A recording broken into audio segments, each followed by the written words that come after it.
told them, as far as I know, that's the plan.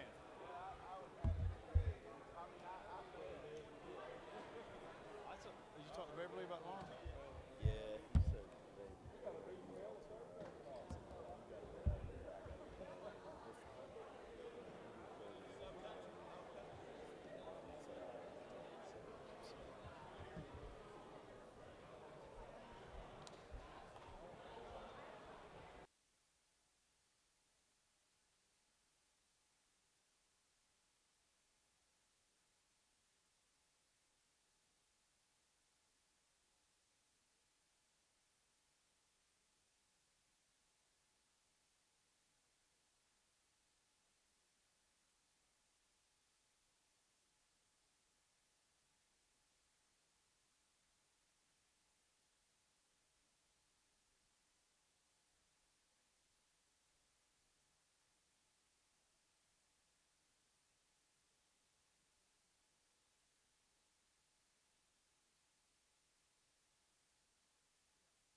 Good morning.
Good morning, members.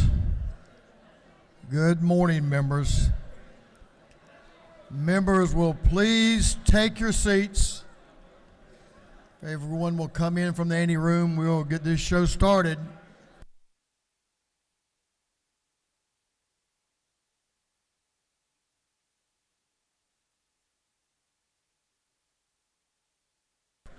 Good morning.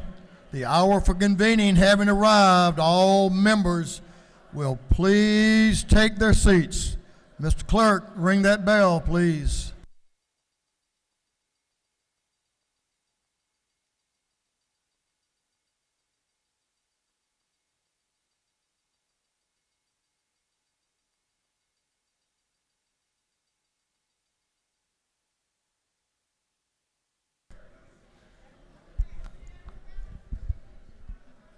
Thank you, Mr. Clerk. Thank you, members. We're going to have the morning roll call. Morning roll call. All members present will please vote green to signify their presence in the chamber. And Mr. Clerk, will you unlock the machines?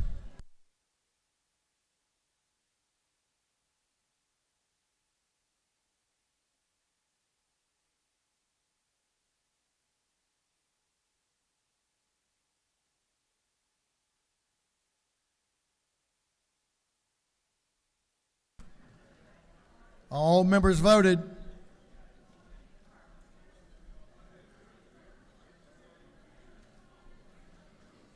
Have all members voted? Now, most important member just voted. Yes, sir. All members voted. If so, the clerk will lock the machines. Good attendance. Doorkeepers, Will you please close the doors and keep them closed?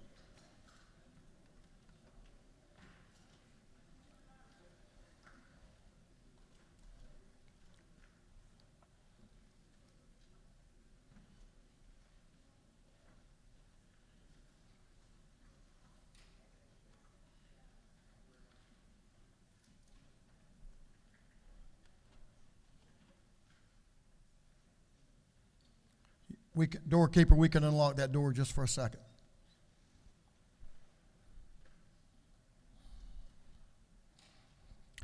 As is our custom, we will begin our day with scripture reading and prayer by the chaplain, after which we will pledge allegiance to the flag of our country. Our chaplain this morning will be introduced by the gentleman from the 73rd House District, Chairman Josh Bonner. Chairman Bonner. Thank you, Mr. Speaker. Good morning, colleagues. It's my honor to introduce the chaplain of the day. Pastor George Dillard is the pastor of Peachtree City Christian Church. He's been there since 1993. Along with his wife, Renee, they pastor an incredible church. George is the father of 3 children and the grandfather of 7 children, the most recent of which was born at 3:45 this morning. So we are...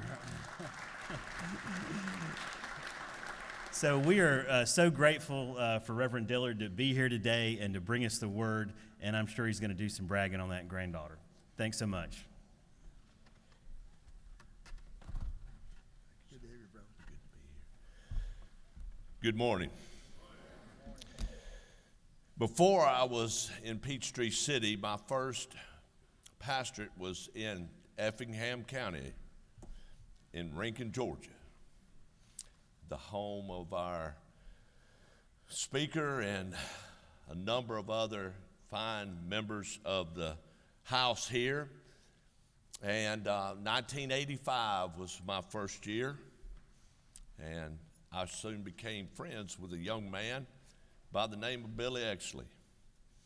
And Billy and I hunted together and we fished together, and been probably about 3 years into our friendship. On an August day, he knocked on the door of my home and said, "George, I need you to help me apply flea dip to my dogs." Now, he had about 40 hunting dogs. He said, "Get you a pair of clothes that you don't care nothing about. Bring an extra pair with you." We went out there, and he held the dogs because he didn't want me to get bitten. But I applied the flea dip. Now, I don't know how much you know about Southeast Georgia in August. Fine kennels, but you can't keep the fleas away without applying this flea dip. And I know I finally found out why he asked me to bring 2 sets of clothes, because there were fleas crawling in my ears, in my mouth, in my nose. My arms looked like they were just black in color. And when we got done with all these dogs, we stripped down our clothes to our underwear. We bathed in flea dip, dog shampoo twice, and then we burned the clothes that we had used.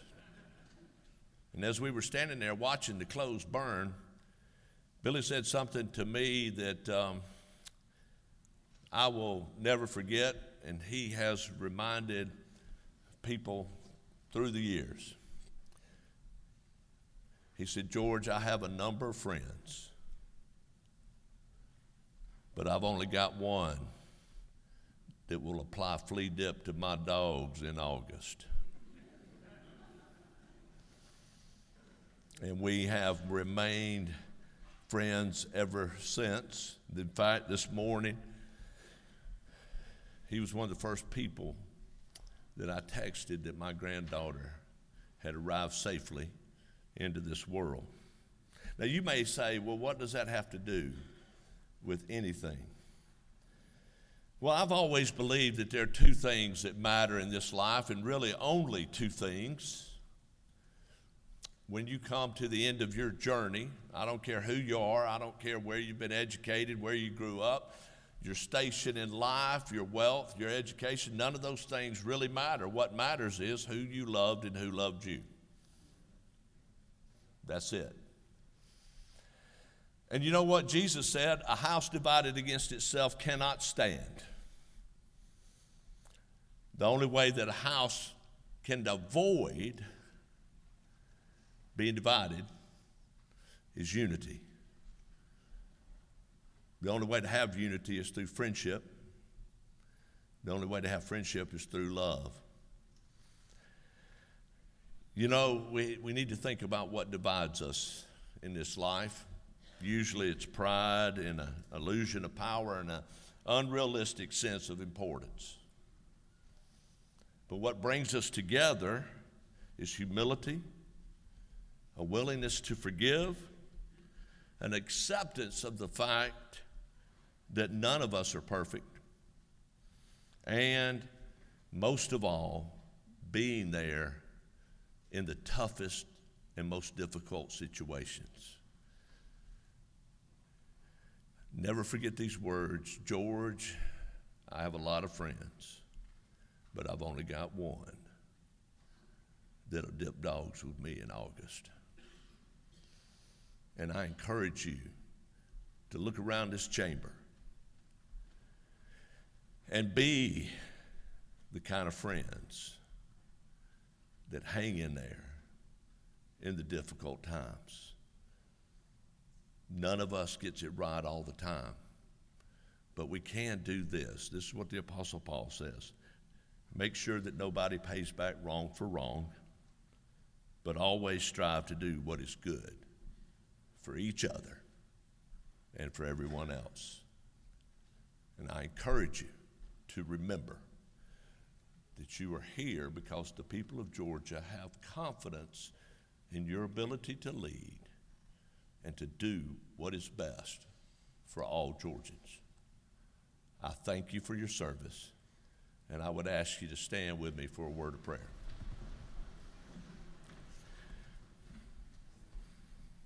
Almighty God, maker of heaven and earth, you are the God of Abraham, Isaac, and Jacob, our help in ages past and our hope in days to come. And so, Father, we pray that you would bless the members of this house with wisdom, clarity, discernment, and a heart of service. Father, that you would bless them with unity and peace. And Father, thank you for all the things that we have in this life. Thank you for our families, our friends, and most of all, your grace and mercy. And we thank you for all of these things in the name of your Son, Jesus. Amen. Amen. Would you join me in the pledge to the flag? I pledge allegiance to the flag of the United States of America and to the republic for which it stands, one nation, under God, indivisible, with liberty and justice for all.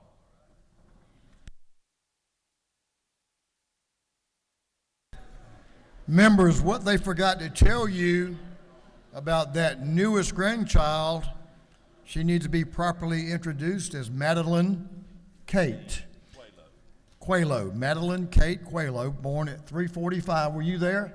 No, I was not there. Well, that's your seventh, so we'll give you a pass on that. So, George, we appreciate you being here. You've been a friend for a long time, and good luck to Mom and baby. Doorkeepers, you can unlock the doors. Members, you may greet George in the South Ante room and thank him for his service to us today.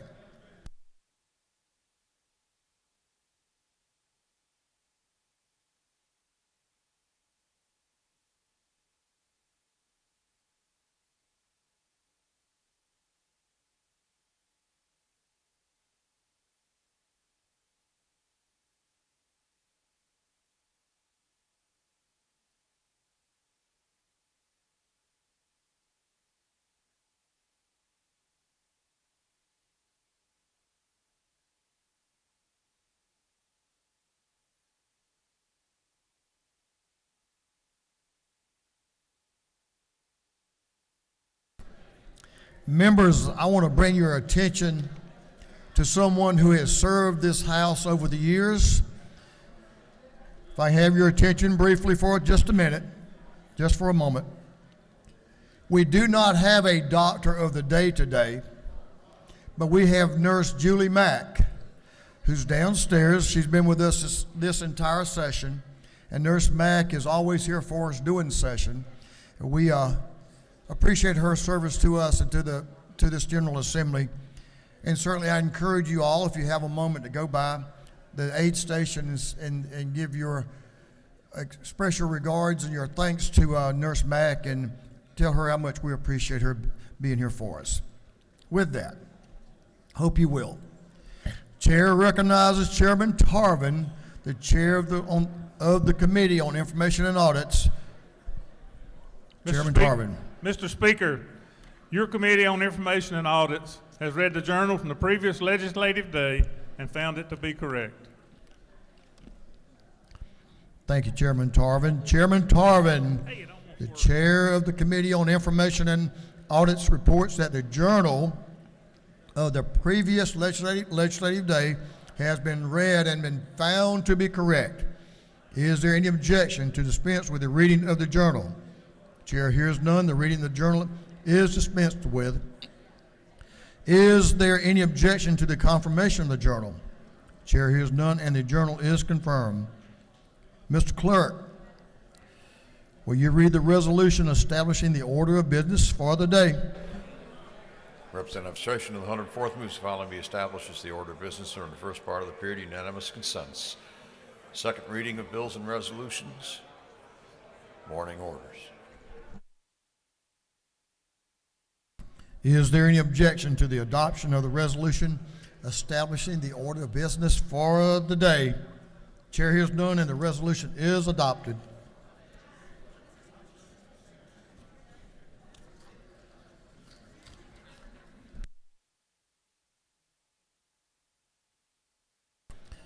We have no first readers, so Mr. Clerk, second reading of bills and resolutions. The clerk will read. House Bill 5EX by Representative Beverly of the 143rd, a bill to provide for the composition and number of state house districts. House Bill 6EX by Representative Beverly of the 143rd, a bill to provide for the composition and number of congressional districts. Senate Bill 3EX by Senator Eccles of the 49th, Kennedy of the 18th, Gooch of the 51st, Robertson of the 29th, Brass of the 28th, and others, a bill to provide for the compensation and number of congressional districts. Senate Bill 5EX by Senator Summers of the 13th, a bill to amend an act creating the State Court of Turner County. Through second readers.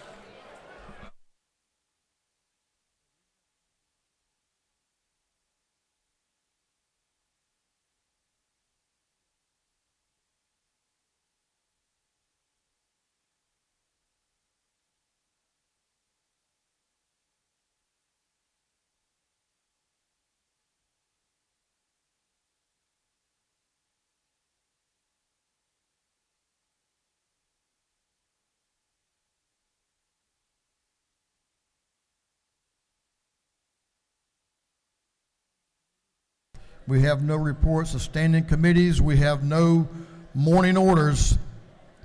We're ready to move on to the rules calendar.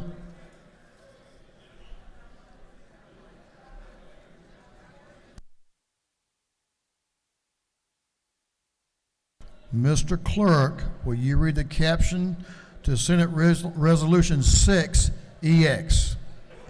Senate Resolution 6EX by Senator Hodges III, Burns of the 23rd, Williams of the 25th, Hatch of the 50th, Kennedy of the 18th, and others, expressing support for the Atlanta Public Safety Training Center and condemning acts of violence and domestic terrorism. This resolution had been assigned to the Committee on Rules. That committee recommends that this resolution be adopted.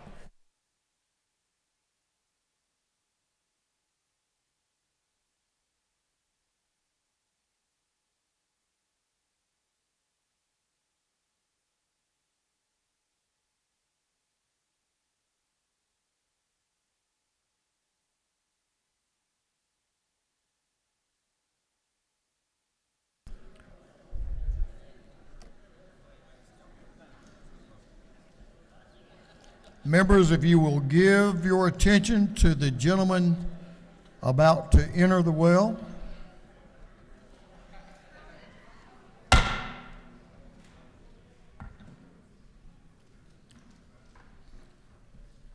Chair recognizes the governor's floor leader, Representative Will Wade, to present the bill. Representative Wade.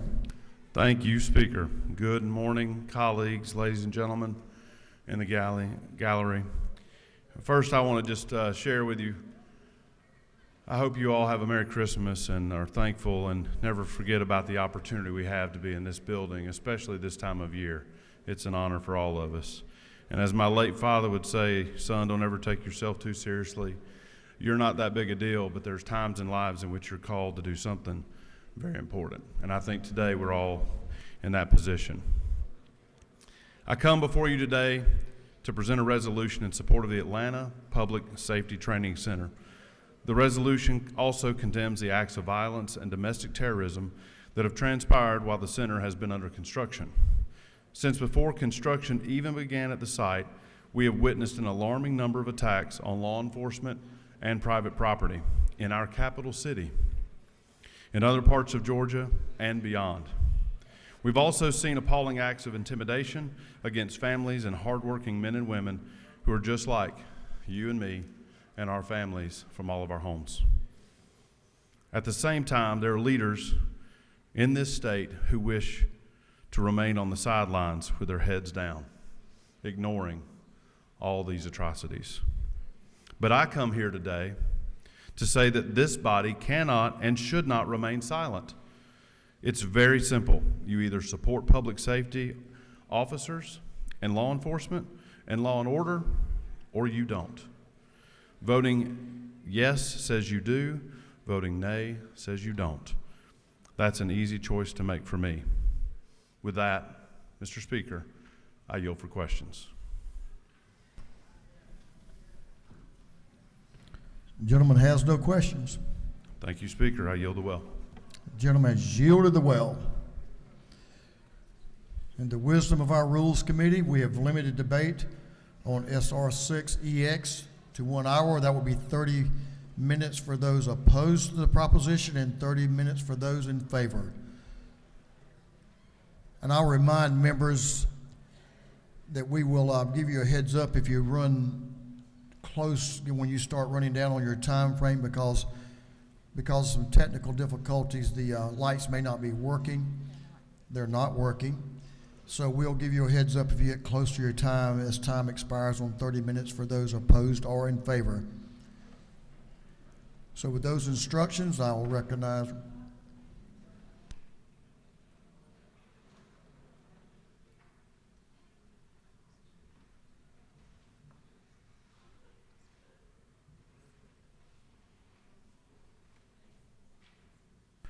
Representative Rahman is recognized to speak to the resolution. Give your attention to the lady in the well. Good morning, colleagues. Thank you, Mr. Speaker. And thank you all for this opportunity to address you on this resolution.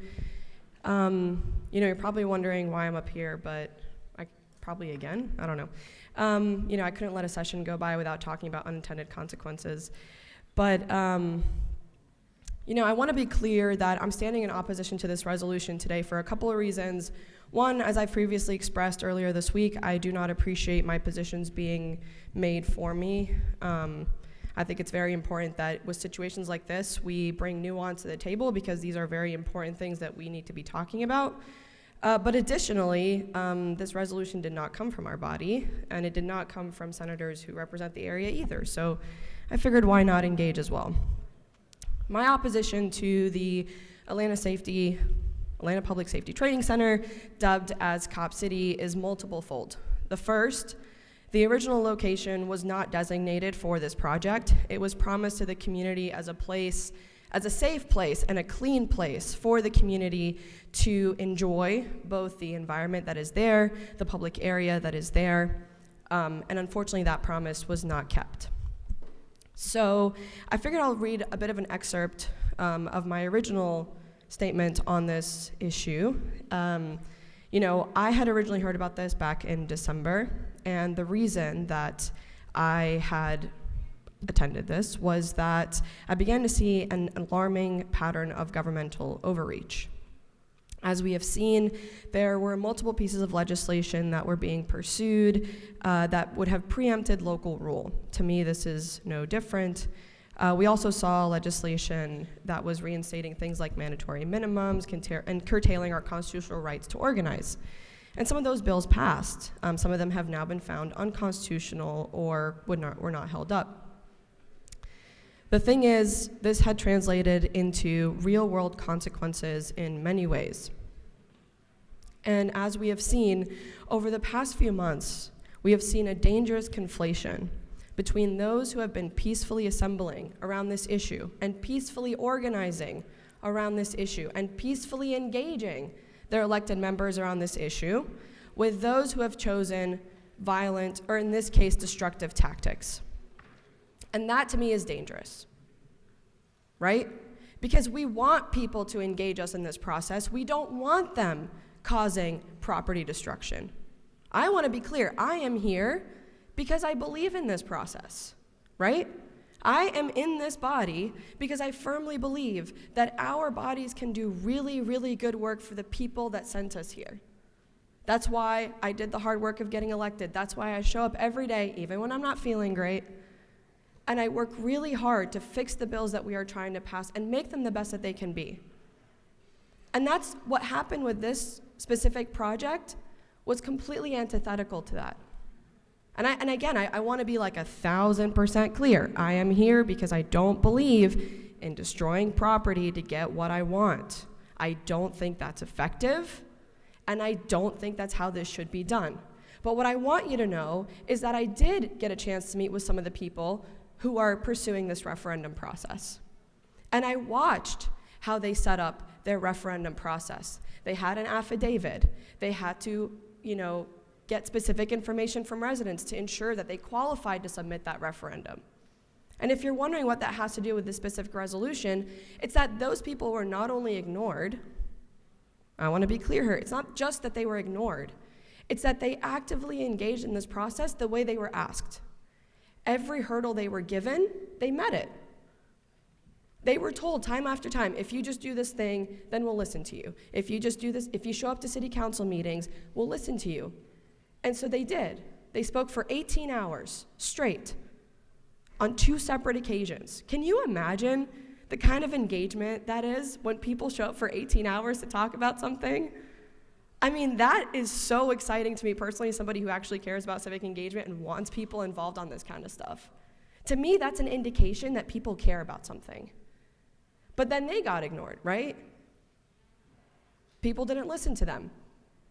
And those same people, by the way, then turned around and set up this referendum process. So I want to be clear. It's not that they didn't do what they were supposed to do. It's not like they didn't engage the way they were supposed to engage. They were told how to engage, and they did it. They followed the rules. And so they were ignored. They did the referendum process. And I personally cannot, in good faith, for example, say and loop them in to the same group of people who we are now talking about here, because there's no distinction being made in this resolution, by the way. Nowhere in this resolution, as an example, does it distinguish that there are those who oppose this project through the civic process. No, there's actually, I checked a few times, nowhere, unfortunately. And to me, that's sad. Why would we do that to our constituents? Why would we do that to the people who trusted us to come here, and on a resolution of all things? And so I hope as, we continue to engage on these issues, as we talk about local matters, we look at the details of them so that we don't inadvertently, as an example, infringe on people's constitutionally protected rights of free speech and peaceful demonstration. And so with that, I hope that I have made my position clear that my opposition here has nothing to do with public safety, right? As we know, and I've worked professionally on management issues, in order to retain employees, it's not just building them fancy facilities. You got to pay them better. You got to take care of them. You got to make sure their equipment is upgraded. You got to make sure that the cars they sit in, for example, have working air conditioning. That's stuff you can do with $90 million that isn't a fancy facility. So, as I vote no today, I hope some of my colleagues will join me because I firmly believe that we are now also looking at a freedom of speech issue as well. Thank you. I yield the floor. Thank you, Representative. Representative has yielded the well. Representative Park Cannon, the Secretary of the Minority Caucus, is recognized to speak to the resolution. Representative Cannon.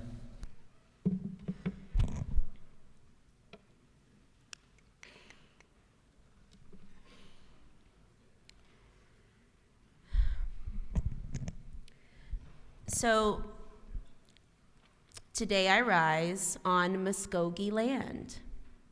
This Capitol is built on Muskogee land. And it happens to be the same land of the measure we're debating. That's Muskogee land too.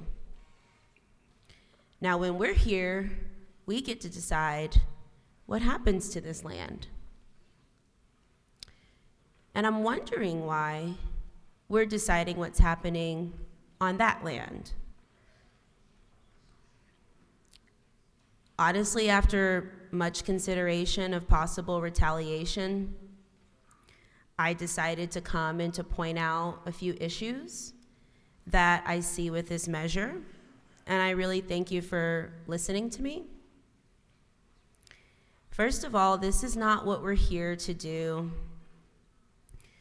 The executive order said draw 5 black districts, make better statewide maps for Georgia's growing populations. And there was a small bullet point about local matters that allowed for local legislation. If local delegations have anything to consider or anything to tend to, they can carry measures by their local delegations because we respect home rule here. But on this measure, affecting the City of Atlanta delegation, the Fulton County delegation, and the DeKalb County delegation, none, not one. None of the chairs, none of the members have been consulted on this measure. In fact, the City of Atlanta has been quoted in saying, "We did not know nor request this resolution, and we think it is really to put a target on the local delegations." My second concern here is that 116,000 people signed a petition that's called Let the People Decide. 116,000 is more voters than have turned out for any elected official in the City of Atlanta ever. If we believe in a representative democracy, this shows us what it could look like.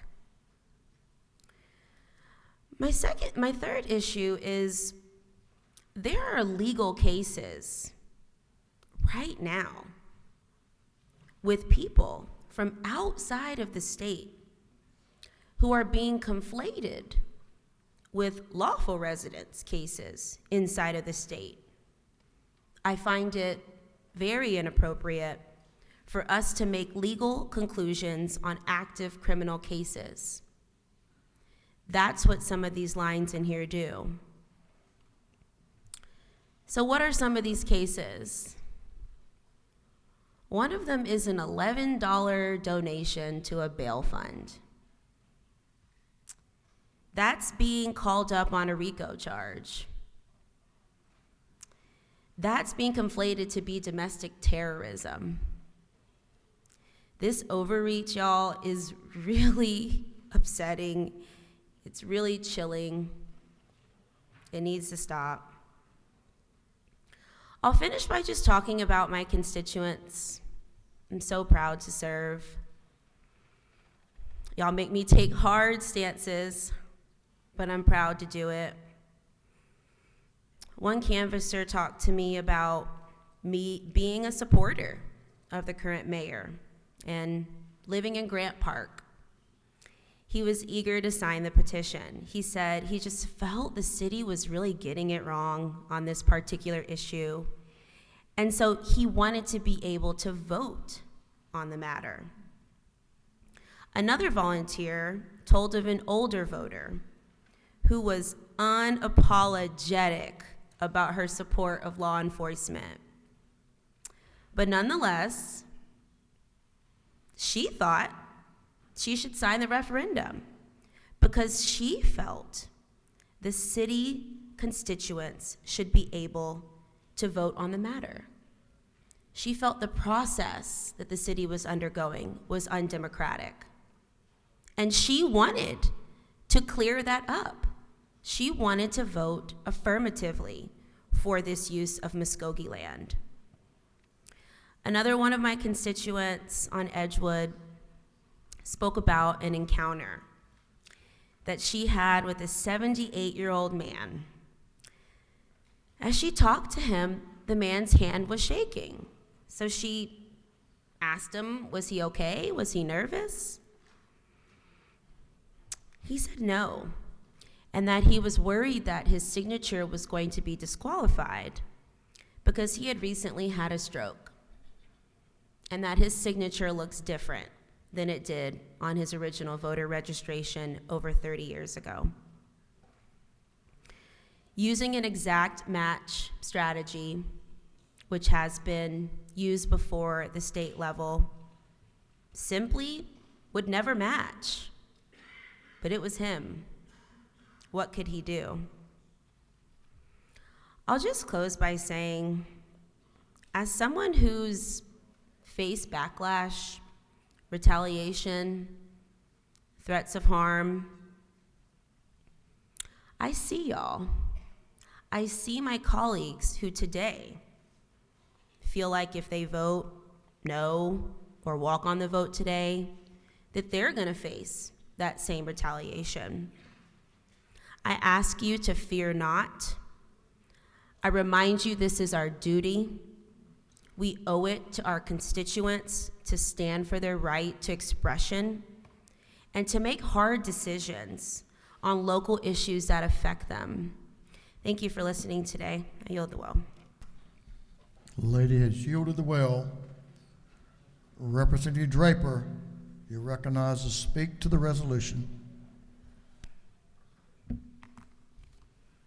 Good morning, colleagues. So we were called to this special session for a vital yet narrow purpose: to comply with the judge's order to remedy the unlawful maps that this body passed along partisan lines in 2021.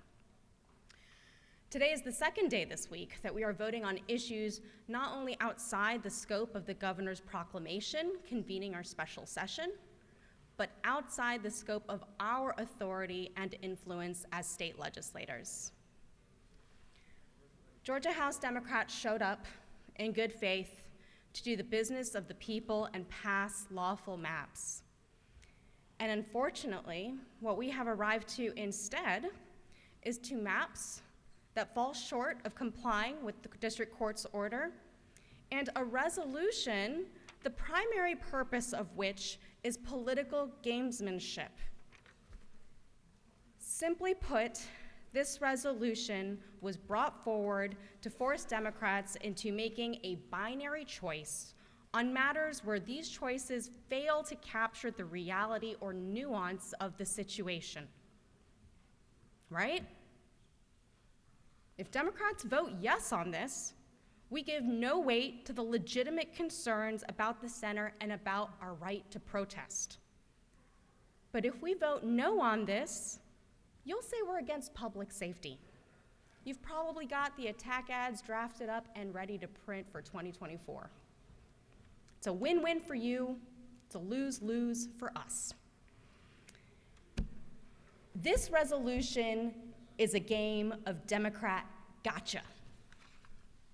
And I think that is so sad, because what it means is we are spending our valuable time doing this instead of spending our time doing work that could actually improve Georgians' lives.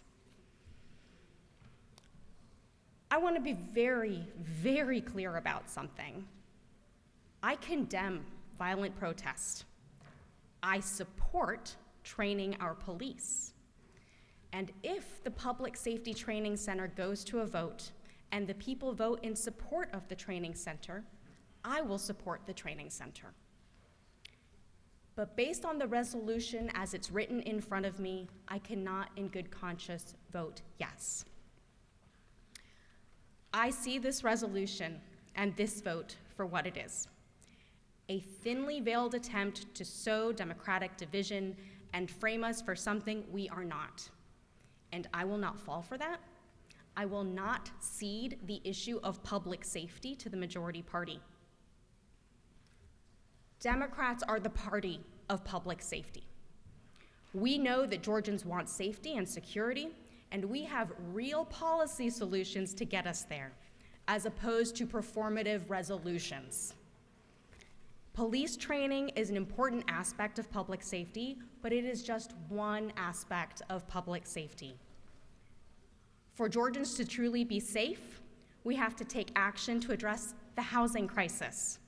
We have got to make investments in mental health services. We need access to good education, good jobs, good childcare. We've got to have clean air and water.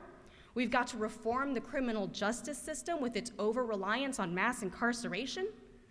We need to provide sufficient re-entry support to people who have served their time. And we have got to start talking about why there are so many guns on our streets, which not only put our police in jeopardy, but put our children in jeopardy. It is the height of irony that you want to put Democrats on record on public safety by voting on this resolution, yet you are unwilling to put yourselves on record by allowing a single common sense gun safety bill to vote. All right, there's one more point I want to make. This resolution refers to out-of-state groups who have engaged in violence and property damage as part of their campaign against the training center. I join you in condemning those actions, and I want those folks out of Georgia. However, I also want to make clear that there are many people here in Georgia, in my district, including myself, who have real and legitimate concerns about the construction of the facility and the process behind it. Do not dismiss those concerns by conflating us with extremist, violent protesters. Do not dismiss those concerns by suggesting that we can't hold those concerns in one hand and believe in public safety in the other. It is not lost on me that not a single person who sponsored this resolution represents the city of Atlanta or DeKalb County. Athens, Gainesville, Milledgeville, Macon, Brunswick, yes, but not Atlanta. And look, I think that's a really important point, not just as a jab against members who claim local control is important until it doesn't favor them, but because it is easier to oversimplify issues when you are not familiar with those issues. As a member of the minority party, I may not be able to stop performative resolutions from being written and forced upon us, but I can use this opportunity to give a voice to my constituents who have concerns and explain to you why the issues concerning the center are not simple and not straightforward the way they are presented in this resolution. So I'm going to share just a few criticisms raised about the training center. One, there's environmental concerns, specifically around the impact of the construction to the South River and the South River Forest. Two, there's criticisms about the location of the facility near a residential, predominantly black neighborhood, and questions about whether the city made a good faith effort to find a more suitable location. Three, some residents are upset that the city of Atlanta broke a promise to build a large green space in the land where the center is now located. Four, some residents who live by the facility worry that their home values will go down and that there will be noise coming out of the center, including the sound of gunshots. Five, Others criticize that the city has misrepresented the cost of the project to taxpayers by tens of millions of dollars. 6, Attorney General Carr has aggressively, and with great fanfare, politicized the arrests of opponents of the training center. He brought overly broad domestic terrorism charges against a large swath of people, and doing so has had a chilling effect on our constitutional right to protest and assemble. That should concern everyone in this building.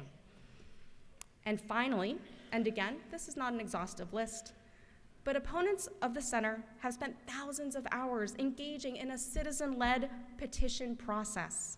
They wanted to put this issue on the ballot, and yet that issue has not, those petitions have not been processed.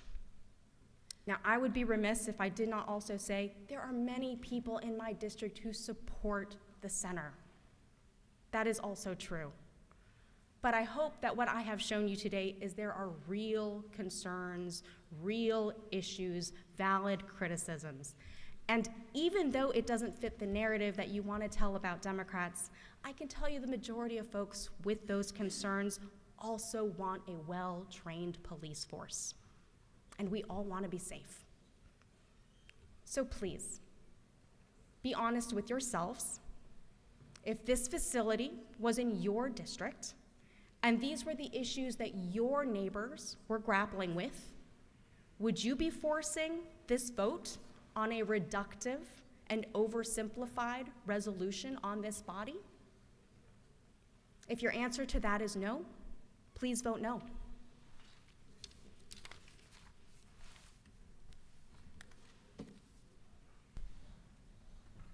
I think the lady has concluded her remarks, and she has yielded the well. That's all of the speakers we have opposed to SR 6EX. Now we will move into those in favor. We've allocated 30 minutes for those in favor to speak to the bill, and I will let you all make that determination on your own. So we'll first recognize Chair Lady Deborah Silcox to speak to the resolution, SR 6EX. Representative Silcox. Thank you, Mr. Speaker. And thank you, ladies and gentlemen, for your attention this morning. I rise to urge your support for Senate Resolution EX, brought to us by Senator Mike Hodges in support of the Atlanta Public Safety Training Center. Moreover, this morning, I want to commend Mayor Andre Dickens, as well as the Atlanta Police Department, and of recent, the Atlanta Journal-Constitution, for their endorsement and support of the Atlanta Public Safety Training Center. The training center will include an emergency vehicles operations center to train firefighters and police officers safe driving techniques, a lab to develop technological innovations in public safety, a training fire station, and even a mock streetscape to simulate crisis situations faced by first responders, as well as a leadership institute where police officers and firefighters can learn the latest advancements and improvements in law enforcement management. Finally, the Atlanta Public Safety Training Center will allow for better collaboration of the training of all first responders with partner agencies in all of the Atlanta metropolitan area. We need our capital city to be safe. We need the people of the city of Atlanta and the metropolitan area to be safe. And I personally want all of my police officers and firefighters to have the latest technology and the best equipment to deal with all different situations that they may face. According to the Atlanta Police Department website, year to date in 2023 alone, there have been approximately 4,000 crimes against society. There have been 23,500 crimes against property, and there have been 6,500 crimes against persons in the city of Atlanta. These statistics speak for themselves. The needs for the Atlanta Public Safety Training Center are great. I urge you to vote yes on Senate Resolution 6EX. And I will yield for questions, Mr. Speaker. The lady has a question to your left. Representative Oliver, to your extreme left, way back here, has a question. Representative Oliver. Does the lady yield? Yes, I do. Have you ever been to the South River Forest? I have. Have you been on a tour of the South River? I have not been a tour on the South River, no. You're aware that there were 5 to 8 years of planning processes in relation to improving, saving that green space for DeKalb County and Atlanta citizens. Are you aware of that? I am aware of that. Do you believe that it is insulting to those citizens who spent 5 to 8 years of volunteer time trying to protect that green space to put this facility in the middle of it without any notice? I appreciate very much their concerns, and I'm delighted that the majority of the space is going to be green space preserved for all the citizens of the metropolitan area to enjoy. But I do believe that the overriding concerns of public safety are greater. Final question, ma'am, please. Of course. Are you aware that the South River is one of the dirtiest rivers in the United States of America and is a major contributory to our major water force of Altamaha River that goes across Georgia? I did not know that. Thank you. Thank you. Are there any further questions? No further questions. If so, then I will yield the well, Mr. Speaker. Thank you. The lady is shielded well. Chairman Collins, the Chairman of Public Safety and Homeland Security, is recognized to speak to the bill. Chairman Collins. Thank you, Mr. Speaker. I just want to come to the well. I don't come here often because I just don't feel like I can say anything that's going to change anyone's mind. But I will say this. I drive in from West Georgia every morning. I come over that hill at Six Flags, and I see our state's capital city, Atlanta. It's shining bright most mornings, especially this morning. We have an opportunity here to do something to change public safety in this state. We have an opportunity for our capital city to have the premier training facility in the nation, to go along with the premier airport in the nation. The busiest airport in the world is Hartsfield-Jackson International Airport.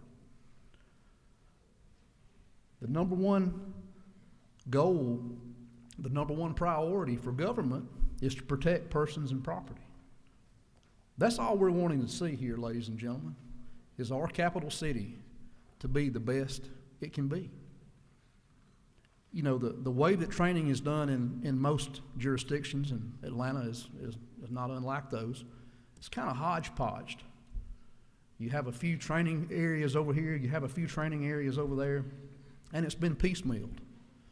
I want to apologize to the firefighters because this project has been called Cop City. This is as much to help fire and EMS as it is anyone else. But yet it's been hijacked, that narrative has been hijacked because over the last several years it's been, I guess what I could say, political to defund the police. Mayor Dickens came through those two doors right there when he was elected mayor because he was invited by our late speaker, David Ralston, very reasonable man, very deliberate, very forethought in the way that he conducted the business of this house. He invited Mayor Dickens to come in. Mayor Dickens wants to change some things in Atlanta, and hey, I think he's doing a great job. Getting behind this project is very important because not only is it going to provide a new place where public safety can train, but we have seen all across this state, all across this country, a pivot toward community policing. And to do that, you have to have the best resources possible. You have to have a facility where you can simulate training, real world training. You know, there's that cliche, you get what you pay for, and it's easy to throw around a $90 million figure, and why are they spending $90 million on that? Tell me something in life that's not true. That cliche is not true. You get what you pay for. I can't think of anything. And to invest money in a facility where we're going to be training the best public safety has to offer, it's going to help with recruitment, retention, and just raise the bar for our state. You know, I'm not going to say if you vote for if you vote against this resolution, you're voting against public safety. You got to go back home to your constituents and justify if you vote against this, not me or the Republican Party. But I want to mention a couple of things to you. I'd be remiss.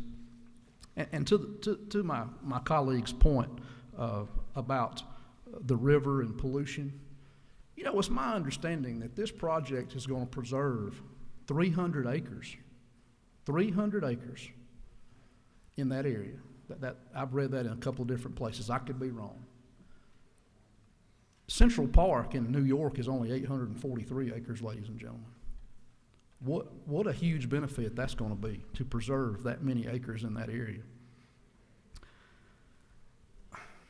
And again, I want to say that the best way that we can preserve the right to peacefully protest in this country, in this state, is to support law enforcement. I will defend anyone's right to peacefully protest. You know, and there's been a lot of hyperbole about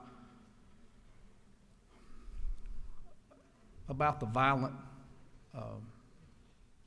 protests that have gone on, the criminal activity, and you know, those people need to be charged, and they have been charged.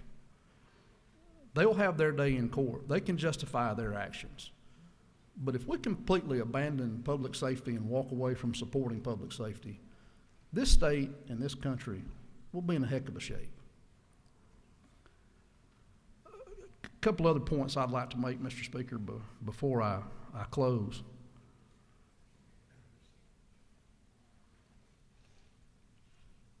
There's been some comments about the way that this process has been carried out. This resolution doesn't wade into that. But we elect local officials, mayor, council members, to make decisions. We elect state representatives to make decisions for our district and senators.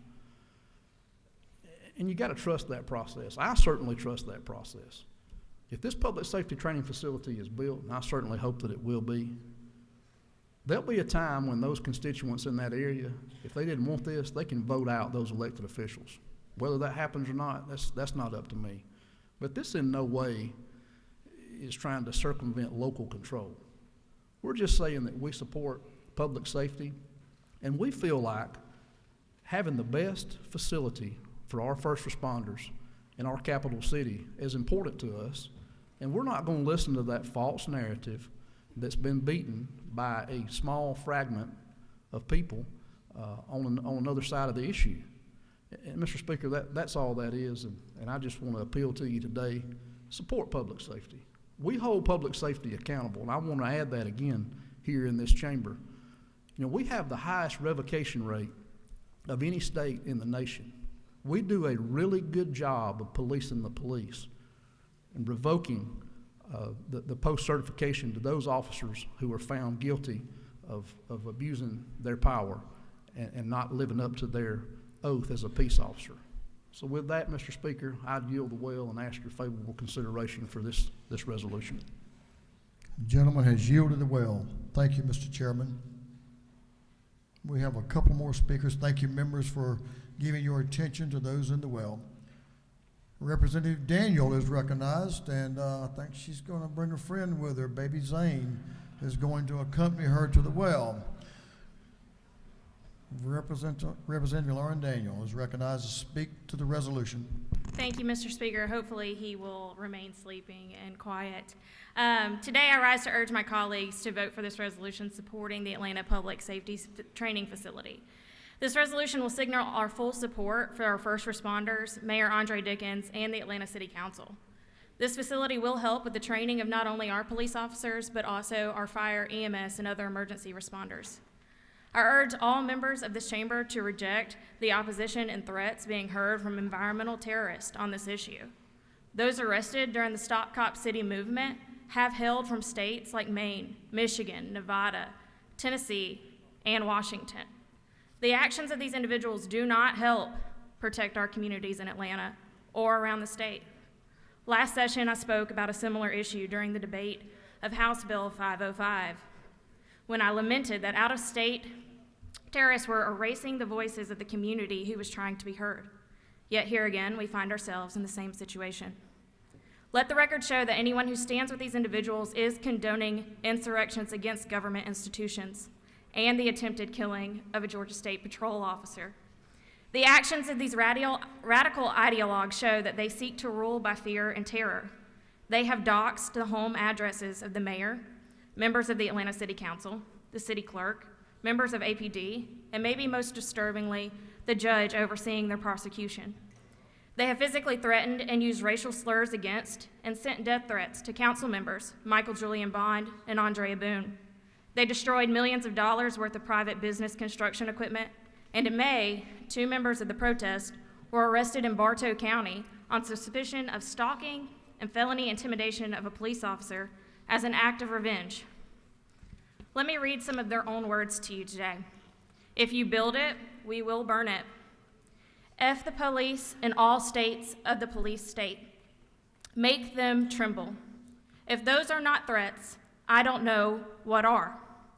This issue is not a faraway cause, but rather something that will impact every one of our districts in the coming years.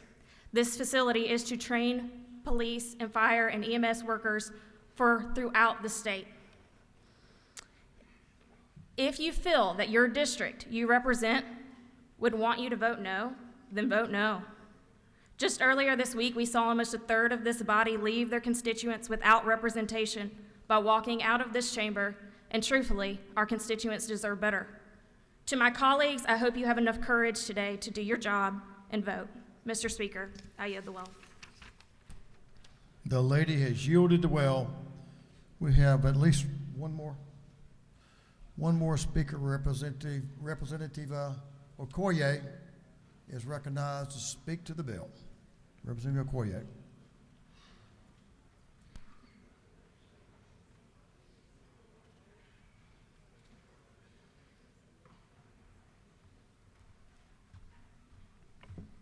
Thank you, Mr. Speaker. Colleagues, my take on this bill may be slightly different because it hit home to me. I represent the 102nd District, Lawrenceville specifically, and a concrete company in my district had 15 of their concrete trucks set on fire by protesters because of this training facility. They, for some reason, believed that this company was supplying concrete that was being used to build this facility.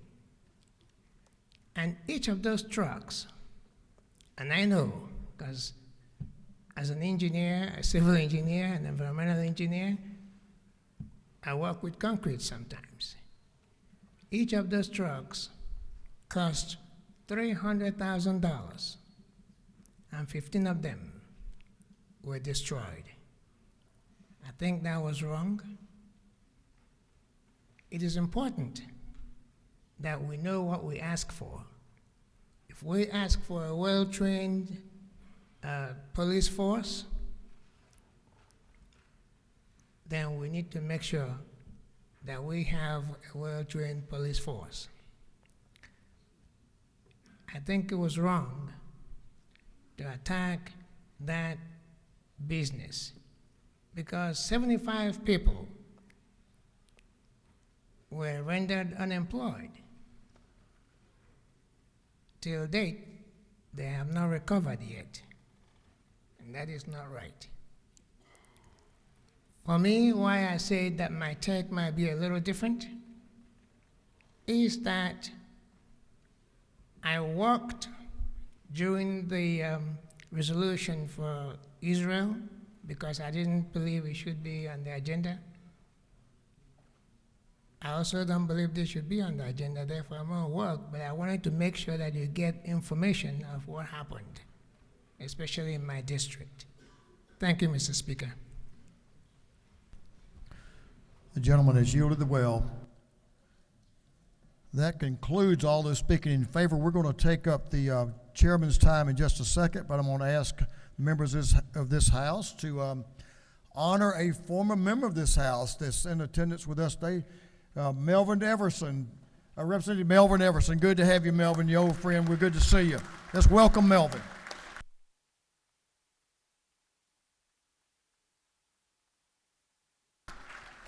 He served with distinction here, and Melvin, it's always good to see you, my friend. Former Representative Everson. We'll now hear from the chairman of the committee. This bill was assigned to Chairman Richard Smith, chairman of the Rules Committee. Chairman Smith. You have as long as you want. Okay, I won't take long. There's been a lot of comment over the last week and a couple of comments this morning as it relates to resolutions that we have brought forward this session. I would encourage y'all to read the Georgia Constitution. Article 5, Section 2, Paragraph 7, where it says, the governor may convene the General Assembly in special session by proclamation. No laws, remember the term laws, shall be enacted in any such special session except those that relate to the purposes of the stated proclamation. I saw no place in there where it said you could not do a resolution.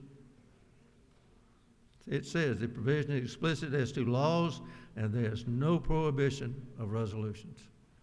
Now, getting to the one we're talking about today, Senate Resolution 6EX.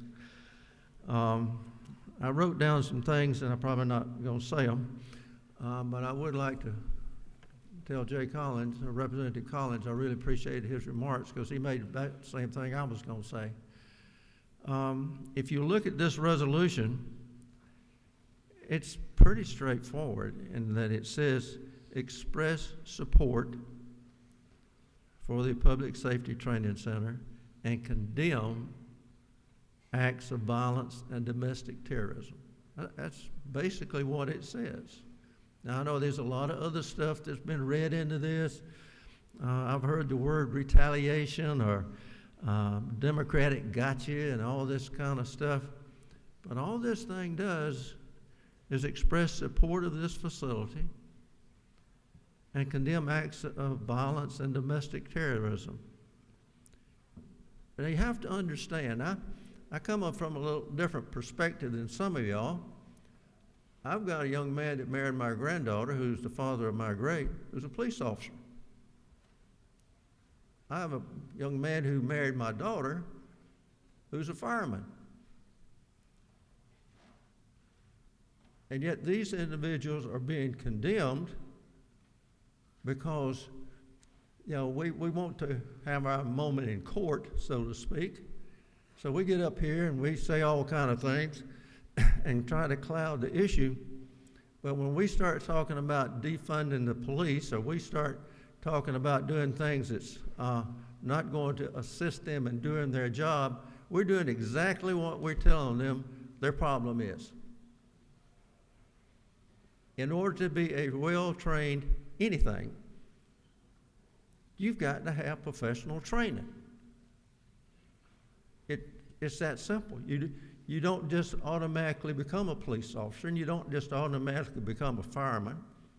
I mean, the young man who was a fireman also was in EMS before he became a battalion chief in the fire department. But unless you provide the proper training, then you're going to have more problems. And I understand that this facility will be available for other parts of the state. But I'll tell you, we probably need a whole lot more of these facilities around the state. When you've got the crime issue that we've got, when you've got the murder rate that we have in a lot of places, the better trained police force, and not only do police officers get shot at, EMS folks get shot at too, because a lot of times they're first arrivers at a domestic situation, And the last place you want to go is in a domestic situation. A lot of times they're one of the first ones arriving. So if you want a highly trained police force, you want a highly trained firefighter unit, and you want a highly trained EMS, you've got to have these kind of facilities. Now, invariably, when something like this is proposed, there's most of y'all have heard of this term, NIMBA, not in my backyard. Now, if this facility was being built in Clayton County, if it was being built in Macon, there wouldn't have been this conversation that we've been listening to.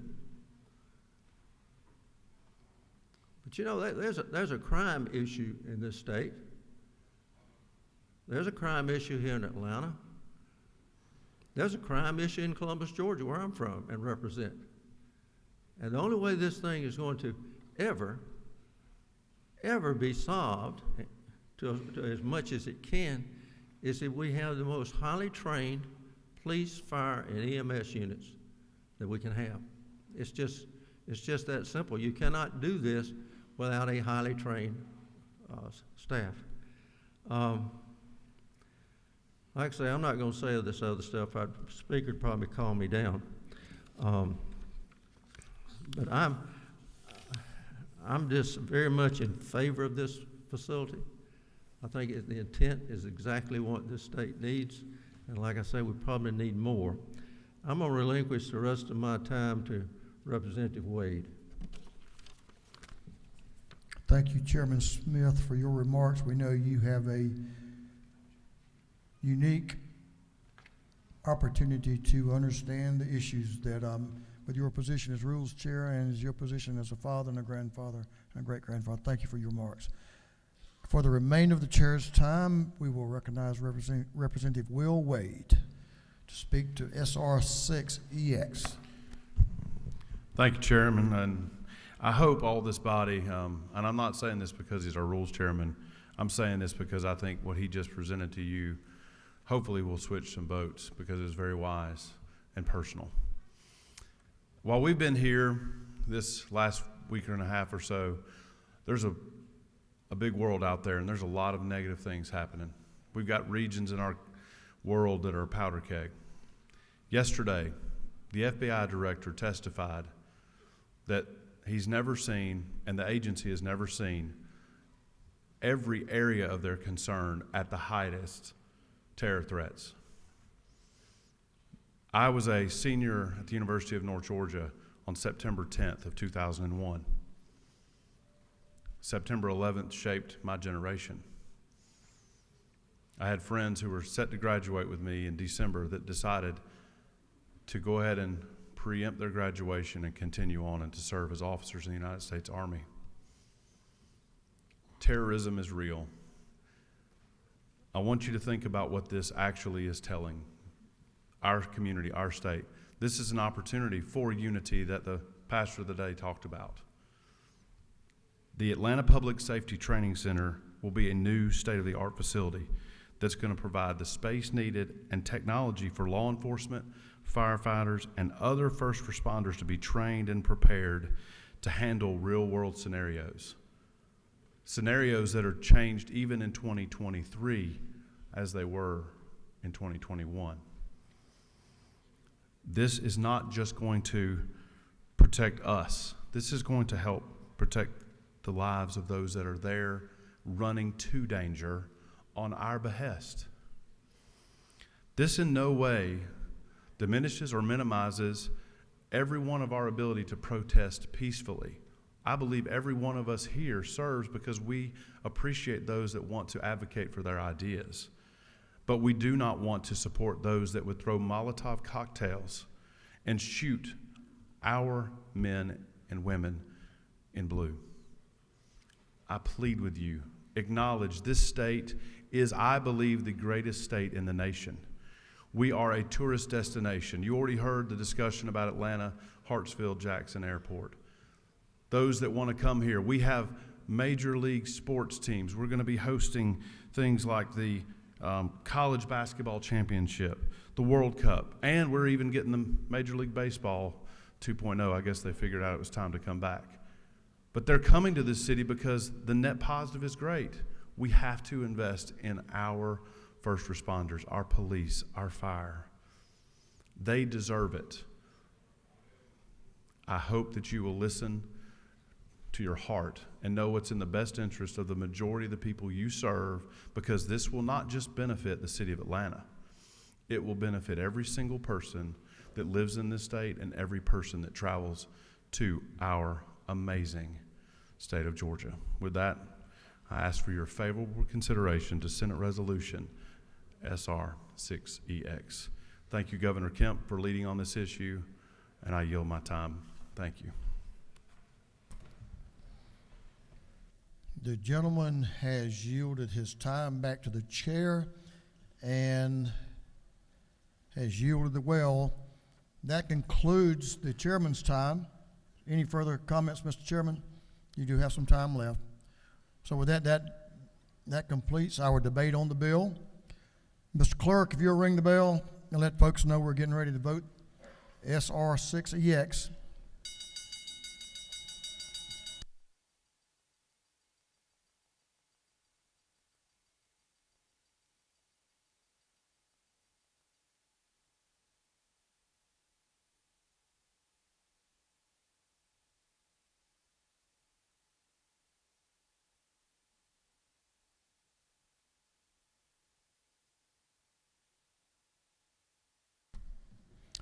All members were ready to vote. I will remind the members of the rules of this House. House Rule 133 states if you're on the floor that you're required to cast your vote. With that, is there any objection to the previous question being ordered? Chair hears none. The previous question is ordered. Is there any objection to agreeing to the report of the committee, which was favorable to the adoption of the resolution? Chair hears none. The report of the committee is agreed to. Shall this resolution now be adopted? All in favor of the adoption of the resolution will vote yes. That's green. All those opposed will vote no. That's red. The clerk, Mr. Clerk, will you please unlock the machines?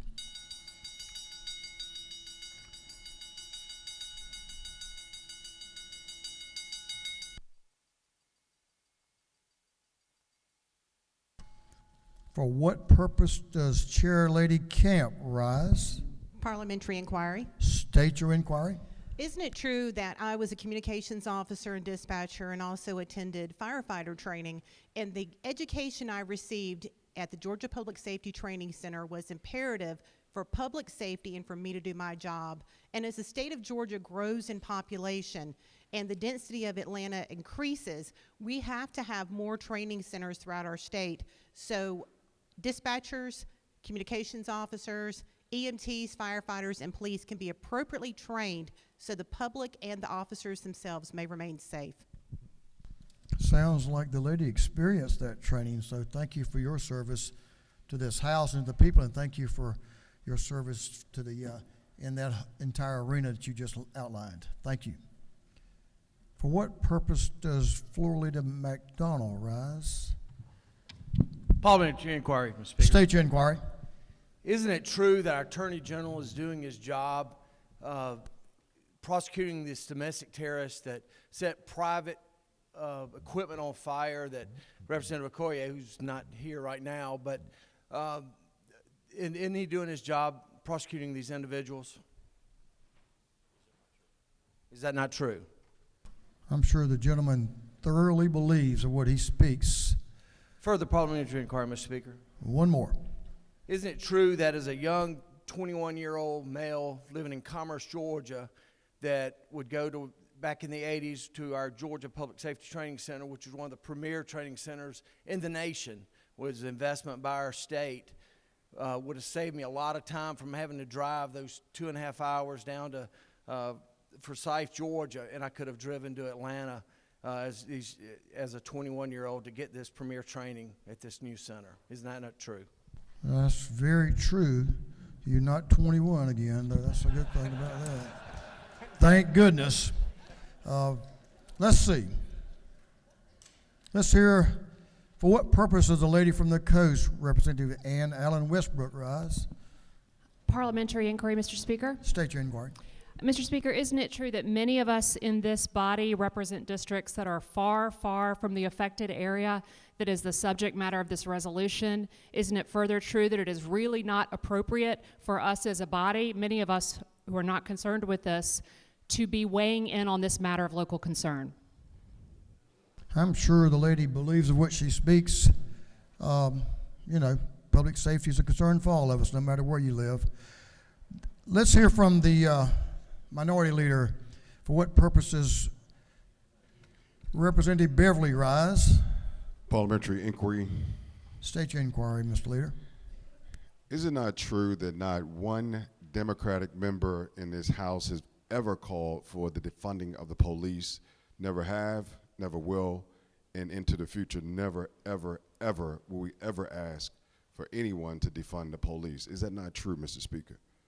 Mr. Leader, I'm sure you know the history of each and every member of the Democratic caucus and of the members of this House. So I know the gentleman knows of what he speaks. Thank you, Speaker. For what purpose, he's been up there for a moment, does Representative Gamble, one of the governor's floor leaders, rise?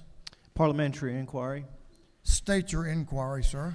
Is it not true that the company that was referenced earlier had 13 mixers blown up, and those mixers represent drivers who are now currently unable to work, and a company that was self-insured that has no one showing up to bring them an insurance claim check for those mixers here at the end of the year? I hope you're wrong, but I'm sure the gentleman knows of what he speaks. Let's see, we'll have a couple more, some folks who don't get a chance to speak very often. One that I respect. For what purpose does Representative Vance rise? Parliamentary inquiry. State your inquiry, sir. Mr. Speaker, is it not true that I've been a lawman for just shy of 50 years, and that I was the head of the Peace Officer Standards and Training Council for 13 years, and furthermore, is it not true that the Atlanta Public Safety Training Center would not only benefit 21st century training, criminal justice technology, and professionalism for the Atlanta Police Department, fire, and EMS personnel, but would also genuinely benefit the region, the state, and the Southeast, and citizens of the world that visit our capital city daily? Is that not true? Representative Vance, I don't know of anyone in this room that's any more qualified to comment on this and training than you are, sir. Thank you, and I'm sure you know of what you speak. Take a couple more, and then we're going to close this down. We haven't heard from Representative Holly today, so for what purpose does Representative Holly rise? Thank you, Mr. Speaker. Parliamentary inquiry. State your inquiry. Mr. Speaker, is it not true that as a former criminal warrant officer of the largest county courthouse, only 2 blocks away from here, written tens and thousands of criminal arrest warrants, and also true of being, I'm probably one of the few people here who's actually led a class of first-rate officers at the Atlanta Police Training Academy. Mr. Speaker, isn't it also true that the American Civil Liberties Union stated that, quote, Georgia officials have repeatedly chosen to escalate charges beyond any legitimate need? I'm sure the gentleman agrees with some folks he speaks about. Thank you for your question. Let's see, someone who's interested in part of this discussion has been in a way of life is the Chairman Saines. For what purpose do you rise? Parliamentary inquiry, Mr. Speaker. State your inquiry, Mr. Chairman. Is it not true that I'm an unproud member of my truck got broken into during session caucus, along with about 15 other members of this body, so that it feels the public safety needs of this region feel pretty local to me? I'm sure the gentleman knows what he speaks. I don't know how many windows he lost, but we'll see who has the most windows damaged, and we'll let them be the chair of that caucus, I guess, would be the way to do that. For what purpose does Representative Thomas rise? Parliamentary inquiry, Mr. Speaker. State your inquiry, sir. Is it not true that for our neighborhoods to succeed, they need to have a safe environment to live in, and they need to have access to quality education? The gentleman knows what he speaks. Is there Further a further inquiry? inquiry? Yes, let's hear it. Further, isn't it true that this resolution supports our dedication to safe communities across our state, regardless if it's in Atlanta or Savannah or Cherokee County or wherever else? I'm sure the gentleman believes the points he made. Thank you, Mr. Speaker. I'm going to take two more. We've had a good, robust discussion here, very passionate, very fact-filled. So we're going to take one from Representative Bernal. Representative Bernal, for what purpose do you rise? Parliamentary inquiry. State your inquiry. Is it not true, Mr. Speaker, that I am the daughter of a Detroit police officer who was a Marine, and he's buried in Arlington Cemetery? Is that not true? I'm sure the lady would only speak the truth about such a subject as that. Thank you for your father's service. We'll take this last, and we've heard from this lady, but I want to hear from her again. For what purpose does Representative Daniel rise? Parliamentary inquiry, Mr. Speaker. State your inquiry, please. Is it not true that we take an oath in this chamber? I'm looking at it now, and it says that we hereby solemnly swear to affirm that we will support the Constitution of the state and of the United States, and on all questions and measures which may come before me. So I will conduct myself as well, and my judgment be most conducive to the interest and prosperity of the state. Would it be fair to say today, by walking out of this chamber and not voting on a measure that has come before us is a dereliction of our oath we take? Thank you to the lady for your point. We've made that point for House rules, and I'm sure each and every member will vote their conscience and their district. Have all members voted? All members voted. If so, Mr. Clerk, will you lock the machine on the adoption of the resolution? The yeas are 144, the nays 5. The resolution SR6EX, having received the requisite constitutional majority, is therefore passed.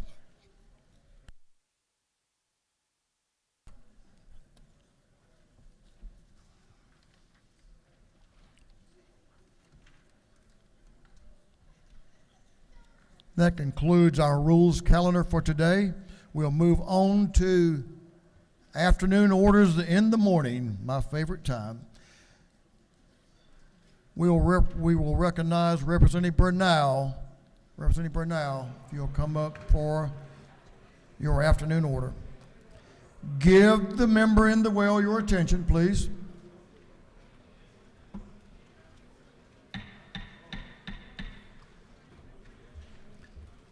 Representative Cannon will be joining Representative Bernal and some other friends. Good morning. Hold 1 second. Let's get your friends up there with you. It always strengthens your presentation when friends are involved. Come on, Representative Davis. Are you going up there, Representative Weedow? Oh, no, he's not going. All right. He was a passerby. Thank you, Mr. Speaker.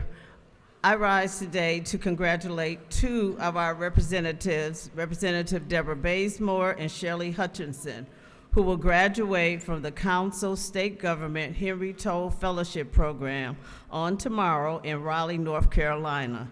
The Toll Fellowship is named for the founder of the Council of State Government, founder Henry Toll. Is one of the nation's premier leadership development programs for state government officials. Would Representative Bazemore and Hutchinson please stand so we can congratulate you? Let's give them a big hand. Thank you, representatives, for your dedication. Thank you, Mr. Speaker. I yield the well. Thank you, Representative Bernal, for making sure we're aware of that. Representative Schofield. Oh, this is a good one. You're recognized for, yes, you are. Yes, I am. Representative Schofield, give the lady your attention. She's got something special to tell us about. Yes, good afternoon. Thank you, Mr. Speaker, and good afternoon, colleagues. Listen, this is the first time because we're never in session in December, so I am honored. At this time, about 33 years ago, I was giving birth to the pride and joy of my life, Kyler, and she's watching today. But not only is she a great person, she represents this state really well. So I wanted to, on behalf of my family, myself, know that everything I do, I'm a great legislator, I'm a great public servant, I am a great daughter, cousin, friend of a colleague, but the best thing that I love the most is being the mother of Kyler, my daughter, Kyler. So happy birthday, Kyler. And also, my mother's birthday will be celebrated Friday, and she will be 85 years old. So happy birthday, Mom, as well. Thank you, Mr. Speaker. I think the word here is great. Great. So congratulations and happy birthday to you, to Kyla. Kyla and your mother.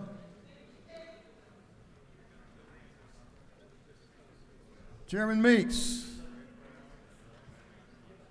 You're still here. All right, you need to pay attention to this when we have a description of what you've received or are about to receive. Oh, you received it already. Pretty sweet stuff. Let's hear it. Chairman Meeks is recognized. Well, thank you, Mr. Speaker. Ladies and gentlemen, on your desk you'll find a bottle of Robert's Honeybee Honey from District 178 in Wayne County. Wildflower is the actual flavor of it. I've already had a couple of folks come up today and say, hey, it's some of the best honey I've had. Now, a couple of facts about honeybees that you may or may not know. I know the Speaker is very aware of some of these facts. Of the 20,000 species of honey, or bees, only 4 actually make honey. Georgia is one of the top 3 states for producing honeybees and the queen bee. Bee would travel over 55,000 miles to make 1 pound of honey at a whopping 15 miles an hour and must visit 2 million flowers in order to make that 1 pound of honey. We depend on these pollinators to pollinate many of the fruits and vegetables and other agriculture products that we grow in our state. And Mr. Speaker, as I'm sure that you are aware, only honeybees work at night. Thank you, Mr. Speaker. Hope that you enjoy the honey, and Merry Christmas. Honeybees work at night, is that what you said? Yes, sir. When do they sleep? Never sleep. Kind of like a member of the House. Always working, very little rest. Thanks for the honey. Representative Stinson. There she is. She has an afternoon order. The lady is recognized. Thank you, Mr. Speaker, and ladies and gentlemen of the House. Do you know what today is? Today is a very special day here in the state of Georgia. Why? Because it is the birthday of Ms. Lula Mae Riley, 94 years young, from Butler, Georgia. My mother passed away in 2015, and Ms. Lula Mae became like a second mother to me, and Ms. Lula Mae Riley gave birth to 16 children. Yes. She's the first black woman to run for city council in the city of Butler. And she is a member of the Beulah Baptist Church in Butler, Georgia, where Reverend Alvin Turner serving as her pastor, and she's a part of the senior choir, and she's known for singing several of her favorite songs around Taylor County, and one being, Don't Let the Devil Ride. Don't Let the Devil Ride. And so we just want to ask if you would stand with me and just recognize Miss Lula Mae Riley. Her children are back home watching here in the Atlanta area. And we just want to let Miss Lula Mae Riley know that the Georgia House of Representatives salute her on her birthday. And if I knew how to sing, I would sing a little Happy Birthday to you. But I don't know how to sing, but happy birthday. Thank you, Mr. Speaker. You got to work on that singing a little bit, I can tell you that. Happy birthday, Miss Lula Mae. You did a good job raising this young woman. So unusually, we have a gentleman who wants to make a sweet comment. Unusual coming from you, Representative Donahue, but go ahead. Is it not true I'm a beekeeper? Is it trying now? Is it not true I'm a beekeeper? And the Agriculture Department and Farm Bureau gave us a bee tie about 3 years ago. 4 years ago, I had the privilege of passing a tag called the B tag. We have raised $190,000 to go into education for our school systems, for our prison systems, and I just wanted to make that comment. And Chairman Meeks, again, thank you for the honey. We gave honey out throughout the state from all of your suppliers that year too. So again, thank you very much. Thank you for that information, Representative Donahue. That's special that we know the good work that this House has done over the years, so thanks for that, and I appreciate the honey. That concludes our afternoon orders. Mr. Clerk, will you read the caption to a group of privileged resolutions? Recognizing and commending Marcy Fluellen on her outstanding public service and for other purposes. That completes the reading of the privileged resolution. Is there any objection to adopting the privileged resolutions? Chair hears none, and the resolutions are adopted. We'll move on to announcements. Let's see, 24 hours later, I think Chairman Werkheiser is probably ready to go. Chairman Werkheiser. Mr. Speaker, today your House Industry and Labor will be meeting at 2 o'clock in room 406, one level down from our normal room. 2 o'clock, 406. Thank you. Chairman Hatchett, recognized for an announcement. Thank you, Mr. Speaker. Colleagues, the House Appropriations Committee will begin joint hearings now at 1:30 with our Senate colleagues.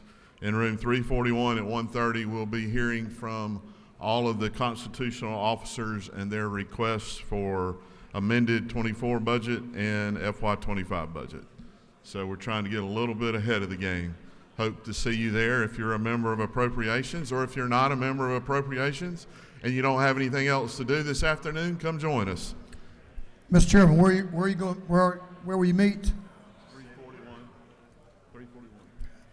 341. And what time? 1:30.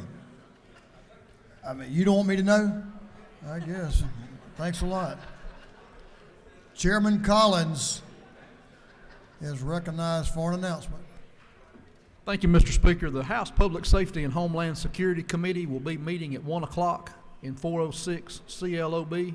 We're going to hear from some folks from the Department of Public Safety and GBI. So if you'd like to come hear about what they're doing for us and some of the good things that they've been doing since we adjourned, please come 406 CLOB at 1 o'clock. Thank you. Thank you, Mr. Chairman. Chairman Pro Tem of this House, Representative Jones, has an announcement.